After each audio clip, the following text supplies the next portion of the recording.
sortie d'une nouvelle revue consacrée aux endroits qui nous rendent heureux. Sa rédactrice en chef est l'invitée de la Une francophone.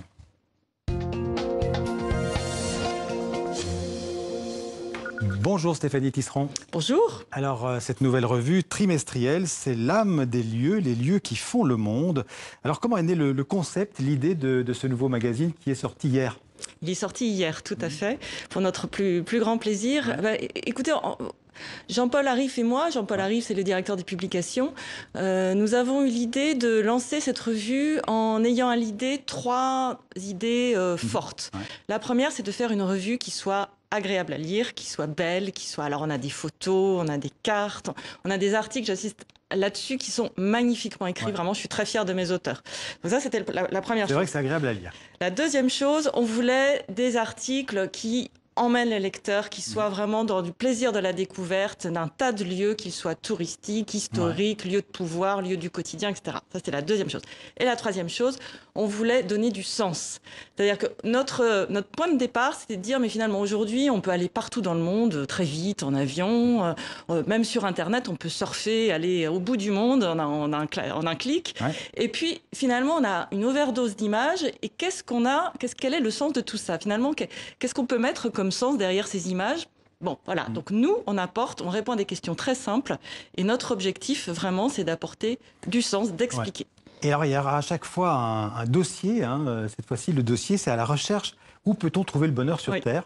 Alors, ça passe par exemple par le Danemark. Ça passe aussi par... aidez-moi, par Tipaza. Alors, Tipaza en Algérie, c'est un lieu assez original, dont on voit peu connu d'ailleurs. Ah ouais, c'est un lieu formidable. Évoqué par Camus. Alors voilà, surtout ce lieu, nous avons voulu le mettre en avant parce qu'il était magnifié par Camus et on le raconte dans la revue. Alors en fait, ce dossier était assez emblématique. J'étais vraiment très, très contente de commencer par ce type de dossier parce qu'il explique justement le lien qui peut nous unir avec un lieu.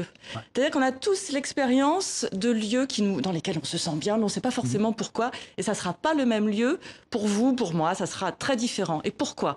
Alors donc on a demandé à des experts, des géographes, psychologues, de nous expliquer quel est le lien qui peut nous unir à un lieu et qu'est-ce que ça nous procure. Ouais.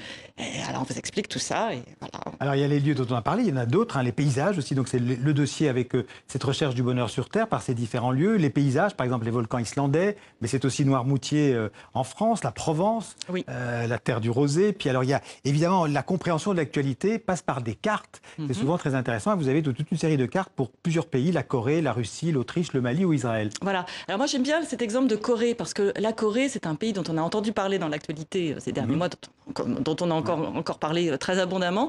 Et finalement on ne sait pas du tout quelle est la réalité de ce pays derrière. C'est-à-dire que est-ce qu'il y a des montagnes même? Comment vivent les gens? Est-ce que c'est une population jeune, vieille?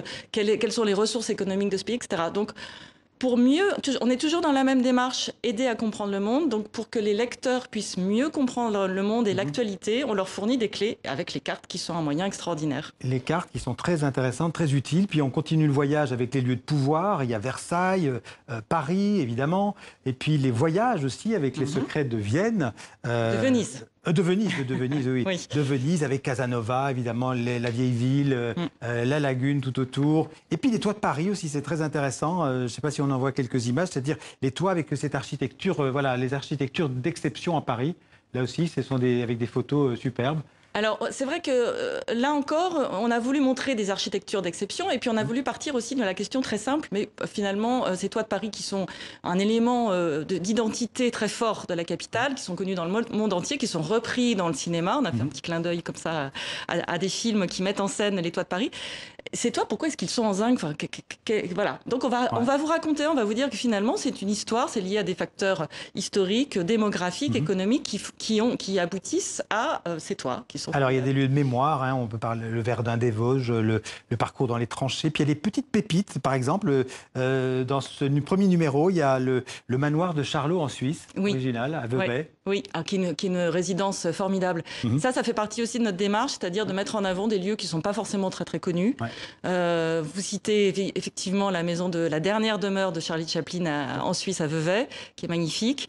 Et puis il y a aussi par exemple un village dans le Loiret qui est Main-sur-Loire et qu'il faut découvrir. Donc absolument. Une variété incroyable de sujets dans cette nouvelle revue L'âme des lieux, donc qui sort tous les 3 mois. C'est 15 € tous les 3 mois.